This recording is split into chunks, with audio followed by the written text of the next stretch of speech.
Lorsque les troupes franquistes envahissent la Catalogne en janvier 1939 et prennent Barcelone le 26 janvier 1939, il y a un mouvement de panique très fort qui s'empare de tout le monde. La retirada est devenue le nom pour désigner l'exode des républicains espagnols en février 1939. La retirada veut dire la retraite en France. Toutes ces personnes, donc par dizaines de milliers, ne souhaitent pas rester dans une Catalogne qui est prise par les franquistes et ils craignent d'être tués. Ils s'en vont par tous les moyens possibles, hein, souvent à pied. Parfois, ils peuvent monter sur un camion ou un tracteur, ils emportent ce qu'ils peuvent, et ils vont vers la France. Tout le long des Pyrénées, il va y avoir du passage. Alors il y a des passages où les autorités sont là pour les réceptionner, pour les filtrer, pour faire le travail de police en quelque sorte, mais aussi il y a toute la partie sauvage. Et donc il y a des républicains qui sont passés un petit peu partout. Quand nous sommes arrivés, il y avait je ne sais pas combien de milliers de troupes et des réfugiés qui s'étaient amassés qui fuyaient les troupes phalangistes.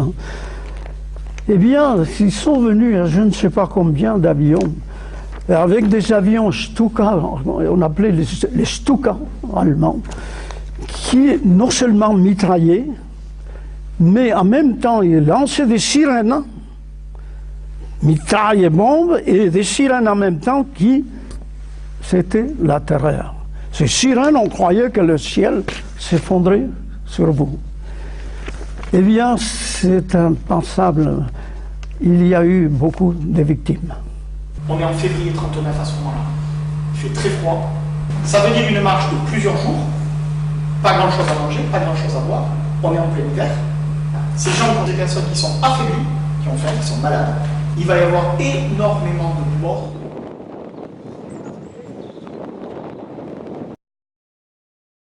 Le 28 janvier, la frontière ouvre parce qu'elle avait été fermée quelques jours auparavant. Il faut rappeler que c'était de 450 000 à 500 000 personnes qui sont passées du 28 janvier au 13 février. Les autorités ont été prises de court parce qu'ils n'y s'attendaient jamais à une telle affluence. Le gouvernement républicain lui-même, quelques jours avant, demandait l'asile pour 150 000 personnes. La France laisse passer d'abord les civils, les femmes, les enfants, les personnes d'un certain âge, et puis quelques jours après, elle laisse passer les militaires. Les hommes qui étaient en âge de porter les armes étaient désarmés et conduits vers des camps que l'on va installer très rapidement, avec peu de moyens au départ. Et les femmes et les enfants et les personnes plus âgées sont conduits en train vers de très nombreux départements et sont dispersés dans toute la France. On va ouvrir dans cette zone toute une série de camps dans l'urgence, pas encore Rivesaltes. Les premiers camps, quelques-uns donc dans la montagne parce que ce sont des Espagnols qui arrivent vers là, mais la plupart des Espagnols ils arrivent par quasiment le bord de la mer, le Perthus. Et donc où est-ce qu'on est né?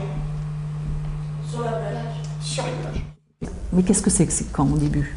C'est sur une plage glaciale l'hiver, c'est la mer et puis un rectangle qui est délimité par des barbelés avec des troupes, différents corps de troupes pour surveiller les internés, et puis il n'y a rien d'autre. Évidemment, c'est pas l'accueil qu'on attendait. Le début a été terrible. On était gardé par des Marocains, des Spies. Et vous savez, quand on est 80 000 dans un camp, eh bien, quand il y avait un problème quelconque à l'intérieur, des bagarres, ils rentraient à cheval, sabre dégainé, et ça, il ne fallait pas se trouver sur le passage. Parce que là, après, on ramassait les blessés. On rentrait avec les camions, et puis on jetait comme ça là, dans la foule les pains. Alors il y en avait beaucoup, d'autres en avait moins, il y avait des bagarres. Il a fallu quand même créer une organisation. On était à Argelès d'abord, Et puis, 2 mois après, on a commencé à construire des baraquements à Saint-Cyprien et à Les Barcarès. Et quand il y en avait un défini, eh bien, on était transféré à ces baraquements. Le Barcarès, la première archive que l'on ait, concernant ce camp-là, elle date de 1 semaine après l'ouverture du camp. C'est pour expliquer qu'enfin, on a réussi à faire entrer à l'intérieur du camp une citerne d'eau. La première citerne d'eau arrive à l'intérieur du camp de Barcarès 1 semaine après les internés. Mais c'est une citerne pour à peu près 80-85 000 internés. Alors comment ils font pour boire pendant 1 semaine? On creuse dans le sable, exactement. Et on va boire, alors c'est ce qu'on appelle de l'eau saumâtre. Donc ils sont sur la plage, ils font des trous dans le sable, ils boivent l'eau qui a 3 ou 4 mètres de profondeur. Ça veut donc dire qu'avant d'envoyer de l'eau, on a mis des barbelés. C'est dans ces conditions-là que la République française accueille les réfugiés républicains espagnols. Aujourd'hui, on pense que sur tous ces camps des plages, peut-être 6 000 morts. Certains avancent le chiffre de 12 000.